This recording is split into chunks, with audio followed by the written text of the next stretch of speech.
Two of my biggest personal interests are anime and computer hardware, so when ASUS went ahead and combined these two things in a series of products, I just had to buy at least one of them. Ideally, I would obviously love to have the whole set, but I would also very much like to keep my internal organs, so compromises had to be made. This is the Evangelion 02 version of the ASUS Strix RTX 4090, and this is the single most expensive tech purchase that I've ever made. Since this is such a big purchase for me, I figured I would document the process of installing it and getting it all set up. If this sounds like any fun to you, then stick around maybe. And if not, I hope you have a great rest of your day.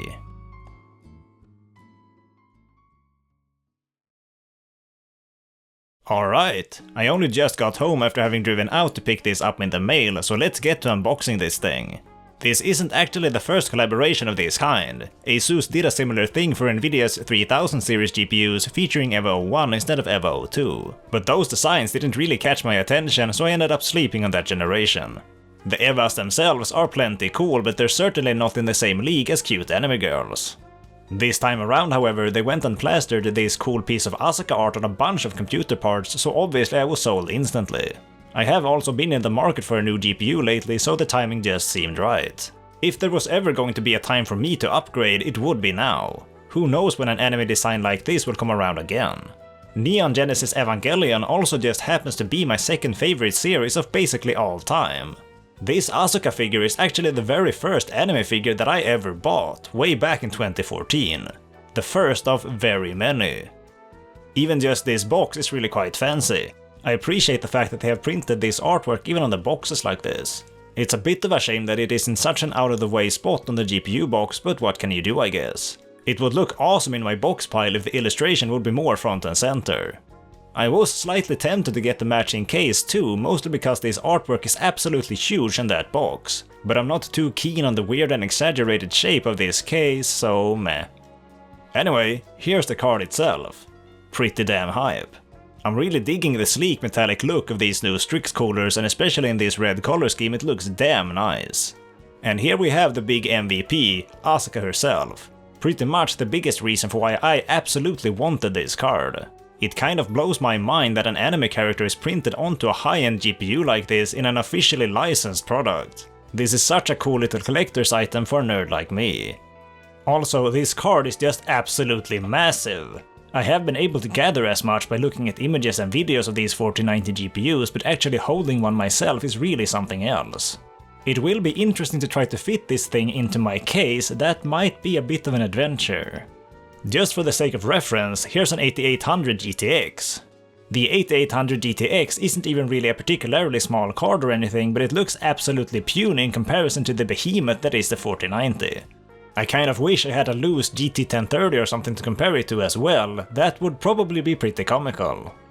In the box we also have some extra goodies like this quick start guide, some instructions for not setting your new GPU on fire. Seriously, be careful with these new 12V high power connectors. We also get some CableMod discount, which is kind of neat I suppose. I might actually use this discount and replace that goofy adapter that I will otherwise have to use. We get some information about the included graphics card holder, a warranty card, this fancy ruler thingy, that's kinda neat. We also get this piece of paper thing that I think you can assemble into a phone stand or something, but I think I'll skip on that. And we also get this card. I'm not really sure what the deal is with this, but it looks kinda fancy and I love things that look fancy, so I'm totally into it. Maybe I'll put this up on display somewhere. Digging deeper into the box, we also have this EVA 02 branded cable tie thing, which is actually pretty damn cool looking. And here is the included GPU holder thing.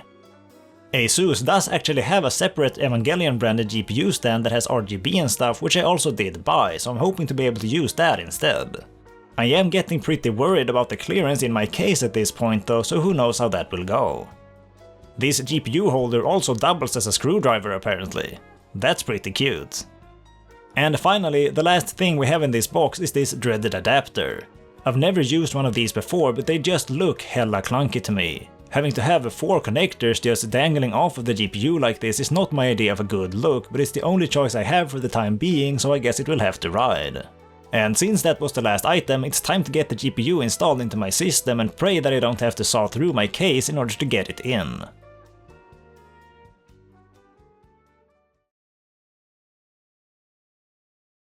So here is my current machine. This case and also the PSU inside of it have actually persisted since I put together my first self-made build back in 2014. Other parts have been changed in that time, but the PSU and the case have never strictly needed an upgrade. Even now, I'm hoping that these things will still get the job done. The PSU is a Corsair HX850i, which should be enough to power a 4090 even at full 600 watt load. It is cutting it a bit close, but it should be fine when paired with my 9900K. The case, however, is quite possibly just too damn small. It's a little known fact, by the way, that putting anime figures in your PC increases frame rates by up to 30%. Just a tip in case you didn't know. This RTX 2080 Super has served me pretty well over the years. DLSS has saved my ass in a fair few games and has allowed this card to remain capable for much longer than it otherwise would, but having only 8GB of VRAM is becoming a bit of an issue these days.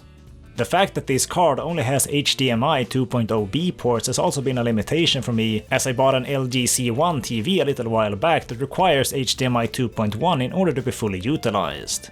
Finally, I will be able to take full advantage of that 4K 120Hz HDR experience. Pretty damn hype. I thought this 2080 was pretty damn big back when I first got it, but comparing it to the 4090 sure does put things into perspective. Damn, dude. So, as I was saying about the clearance in the case, yeah, I think we have a problem.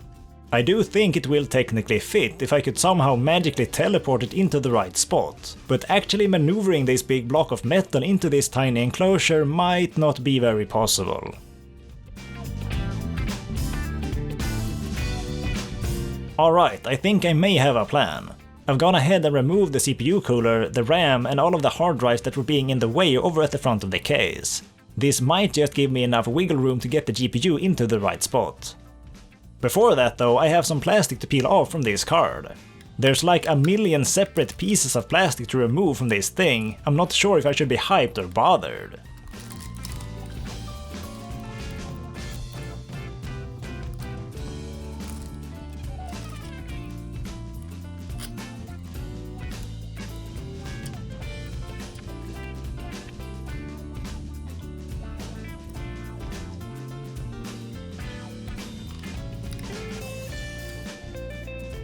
Okay, so that's all done. Now let's see how this goes.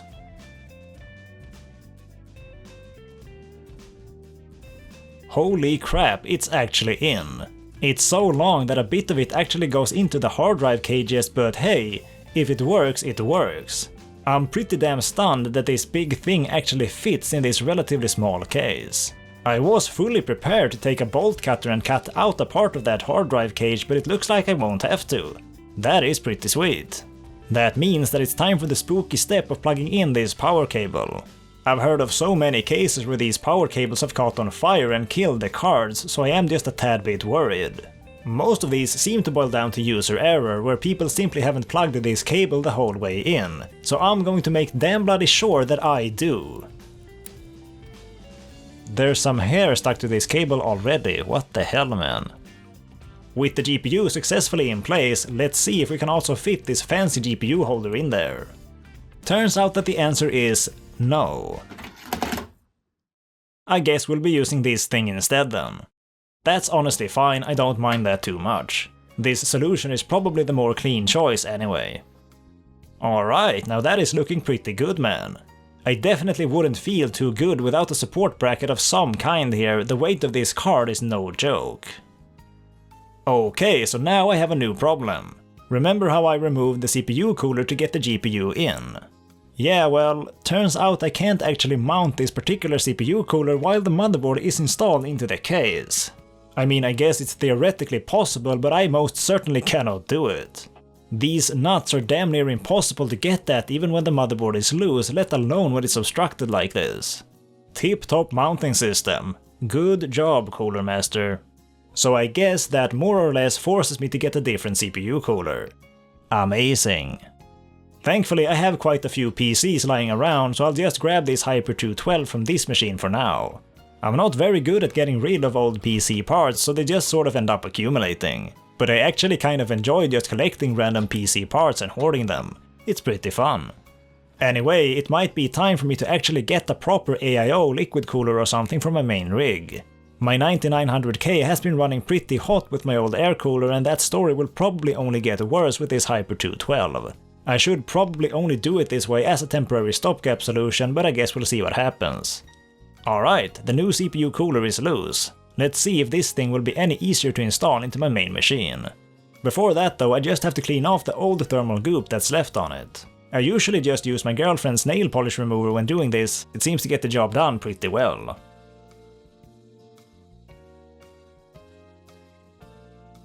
And there we go, looking amazing. The mounting system for this cooler is far less fiddly, so it should be no issue getting this thing into here. These nuts go on in the back instead, which obviously makes them much easier to get at. Now that the backplate is on, the cooler itself will be super easy to install on the other side, so the CPU cooling problem is officially solved. Hooray! Since the GPU is now safely in the case and the CPU cooler is primed for install, I'm going to reinstall my hard drive that I removed earlier in order to get the GPU into the case. These are a trio of 4TB drives from Western Digital, some of which have been around for many years. Still going strong though, but they are starting to fill up slowly but surely. It might be time to invest in a couple of 16TB drives or something in the near future. I just love hoarding data. The 4090 doesn't actually have any power yet, so I'm going to have to solve that in a really messy manner here. Previously, my 2080 has been powered by a single one of these 8-pin to dual 6+2 pin cables, and that has worked just fine. But I don't know if I can actually safely use both plugs in one of these daisy chain connectors with the 4090. From what I've been able to understand, a cable like this is only officially rated for a total of 150 watts. Which is weird because a single 8-pin GPU connector is supposed to be able to deliver 150 watts. Except that these cables have two such connectors on one end but only one in the other. I have no idea if the total allowed power draw is 300 watts or if it is actually just 150 watts. If the single 8-pin connector in the PSU end is only rated for 150 watts, then a 300 watt load would likely melt the cable. I've been trying to find answers to this online, but I haven't really been able to reach a clear conclusion. So with that being the case, I will take no risks and instead use 3 separate cables going from the PSU to the 4090, while only connecting one 8-pin connector per cable to make sure that no more than 150 watts will be drawn per cable. The adapter for the 4090 has 4 inputs for 8-pin cables, but the GPU will run just fine even with just 3 connected. It will however limit itself to a power draw of 450 watts in this configuration, which may impact performance a little bit. Officially the TDP is actually 600 watts, hence the need for 4 8-pin cables, but as far as I know, the card never actually hits 600 watts in normal use, regardless of how much power is available to it. Either way, 3 8-pin cables is all that I can safely provide in the current day, so that is what we're going with. It's going to be such a mess trying to squeeze 3 of these cables through my case, holy crap. Alright, I think I have done it. Everything is connected.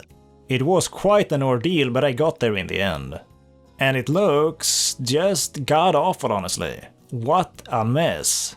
I definitely need to sort out a better cable solution, this is gross. But for now, it's all I've got. The GPU is certainly hella pretty though, look at this thing. With the GPU finally taken care of, it's time to install the CPU cooler. But before I do that, I'm just going to put my RAM sticks back in. These are just some fairly basic 3200MHz DDR4 modules, but I'm very fond of this particular heatsink design. G-Skill really killed it with this lineup of memory in my opinion. Normally I have 4 DIMMs for a total capacity of 32GB, but 2 of them are currently on holiday in a different PC that was in need of some DDR4. Having only 16GB is a little bit of a problem here and there, but it's not too big of a deal most of the time. Now that the RAM is back in, it's time to throw on some new thermal paste. I'm not using anything special for this, it's just this tube of Arctic MX4 that I found in a drawer somewhere. Should probably get the job done. Usually I just pour out a small pea-sized dot in the middle of the CPU, but this time I wanted to try manually spreading out the paste just to try to get maybe a little bit more surface area covered. The Hyper 212 cooler is probably going to struggle a whole lot in terms of keeping this furnace of a CPU cool, so I just want to give it as good of a chance as I can. Applying the thermal paste in this way ended up being a bit messy, I didn't really know what I was doing. But I'm sure it's fine, most of the CPU is covered anyway, so it should be no problems, I hope. The CPU cooler falls into place no problem at all, and these screws are easily accessible even with the motherboard installed into the case. That is some wonderful stuff right there. I thought I was being smart by putting in the RAM sticks first, but apparently that wasn't the case at all, because now they're in the way of the fan. Brilliant. But now that the fan is on, reinstalling that RAM module is the only thing left to do before I can start this thing up and see if everything is working. For all I know, that 12V high power adapter is going to just instantly explode, so that might be fun, I suppose.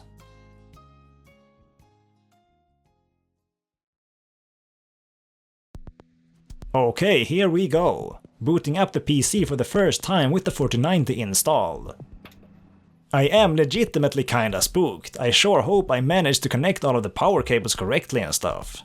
Things are lighting up and all that, so that's probably good. Looks like my BIOS has been reset however, so that is pretty damn annoying. I don't have any profiles or anything saved, so I'm going to have to manually reconfigure all of my settings. How wonderful. But either way, the GPU is at the very least outputting an image, so that's probably a good sign. After just fixing some essential settings, we're on our way into Windows. But with every passing second I am getting more and more spooked that the cable is slowly melting or something. I'm trying to feel around on it to see if it's hot at all, but as far as I can tell it is not, so I guess everything is fine, maybe? The PC did manage to boot into Windows just fine at least, and Windows even successfully found a driver for it right away. Very fitting wallpaper for the occasion too, very nice. According to Task Manager, at least the thermal sensor on the GPU itself is plenty cool, sitting at only 30 degrees Celsius. So that's good. After firing up GPU-C, everything seems to be very much in order here too.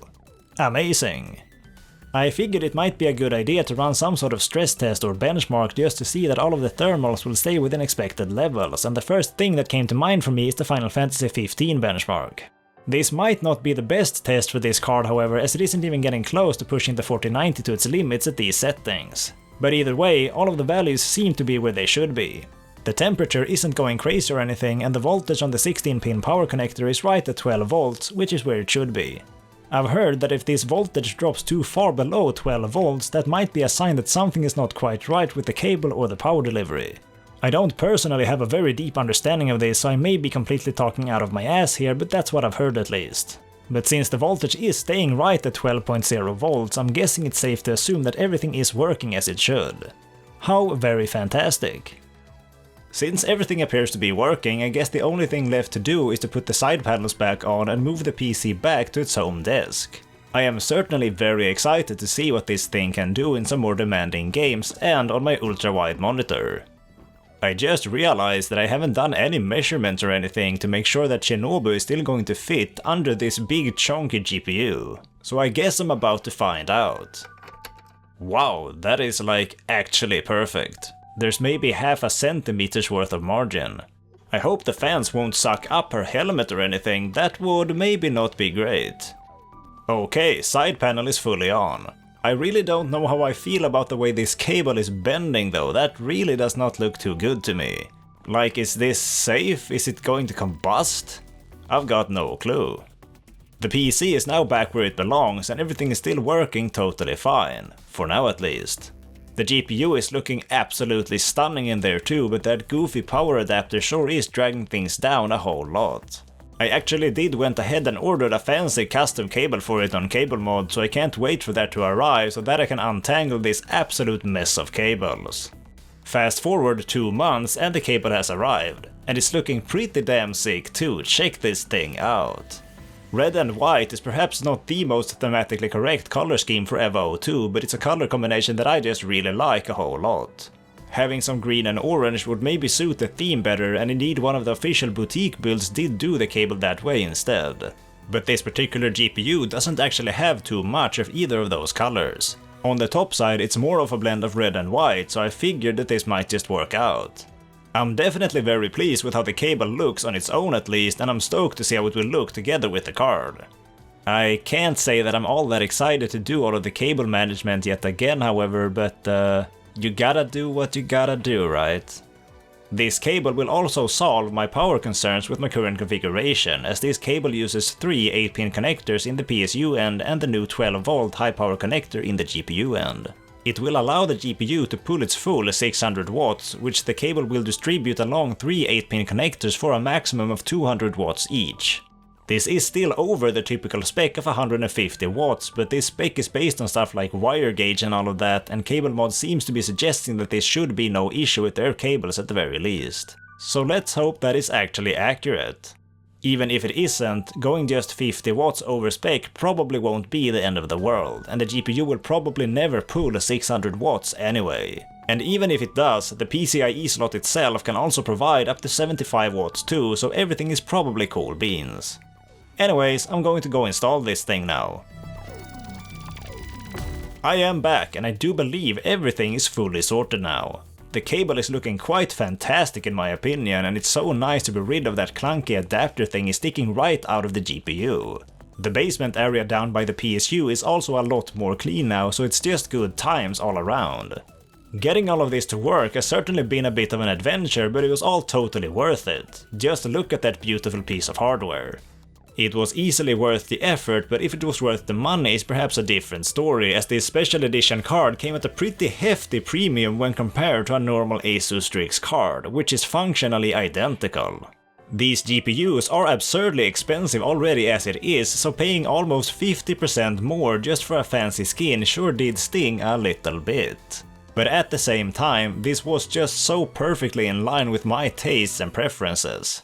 Having a high-end GPU with one of my favorite fictional characters on it is pretty damn cool. I'm sure plenty of people will feel that it's totally irrational to pay so much more when there isn't any performance benefit, but I've always been a bit of a sucker for cosmetic things like this. I mean, there's a reason for why I have so many anime figures, and this is basically the same thing. Except, unlike an anime figure, this GPU can actually run games and stuff.